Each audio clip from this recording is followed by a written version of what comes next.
Welcome back.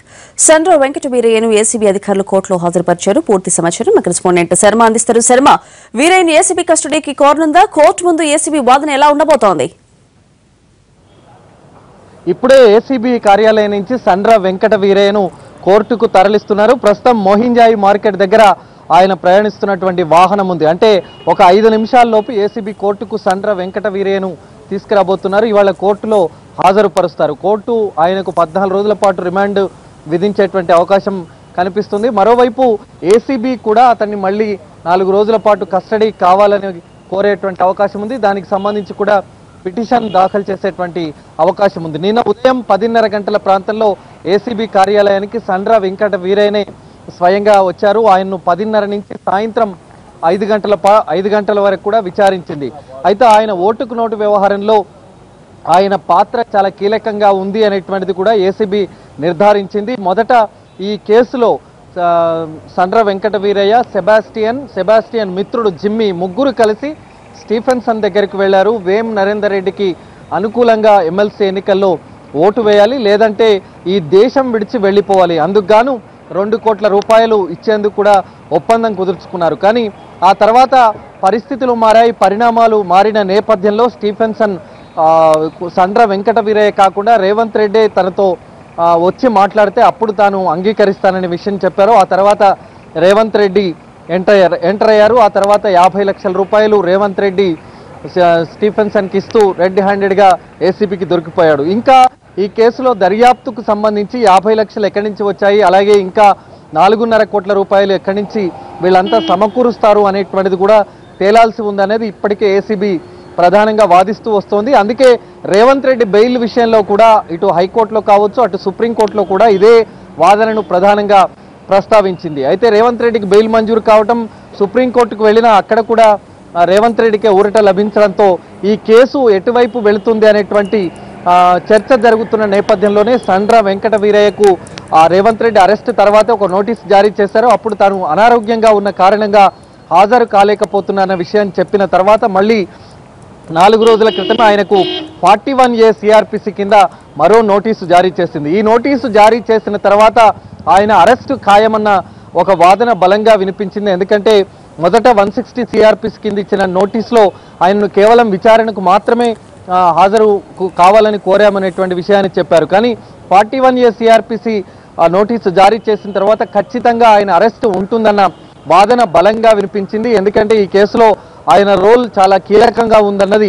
ACB ప్రధానంగా భావిస్తోంది. ఇప్పటికీ ఎఫ్ఐఆర్లో 4 పేర్లను మాత్రమే నిందితులుగా చేర్చారు. మొదట రేవంత్ రెడ్డి, సెబాస్టియన్, ఉదయసింహ, అలాగే మత్తయ్య జెరూసలం. 3వ నిందితుడు ఉదయసింహ తర్వాత మత్తయ్య జెరూసలం ఉన్నారు. ఆయన అంశం ఆయన తన అరెస్టుతో పాటు తనను ఈ కేసు నుంచి తొలగించాలంటూ క్వాష్ పిటిషన్ హైకోర్టులో దాఖలు చేశారు. కాబట్టి దానికి సంబంధించినటువంటి విచారణ హైకోర్టులో పెండింగ్ లో ఉంది. అయితే ప్రస్తుతం సండ్ర వెంకట వీరయ్యను నిన్న సాయంత్రం 4:30 గంటల ప్రాంతంలో అరెస్ట్ చేసి కుటుంబ సభ్యులకు కూడా సమాచారం అందించారు. కాబట్టి ఇప్పుడు ఒక మెమోను కూడా కోర్టులో వీళ్ళు దాఖలు చేసేటువంటి అవకాశం ఉంది. అందులో ఈ ఎఫ్ఐఆర్లో ఇతన్ని నిందితుడిగా చేర్చాలి, 5వ నిందితునిగా సండ్ర వెంకట వీరయ్యను చేర్చాలంటూ కూడా మెమో దాఖలు చేయబోతున్నారు. మరోవైపు సండ్ర వెంకట వీరయ్య నుంచి ఇంకా కొంత సమాచారం తీసుకునే విధంగా కస్టడీ కూడా కోరేటువంటి అవకాశం ఉందన్న వినిపిస్తుంది. మరోవైపు సండ్ర వెంకట వీరయ్య తరపు లాయర్లు ఇప్పటికే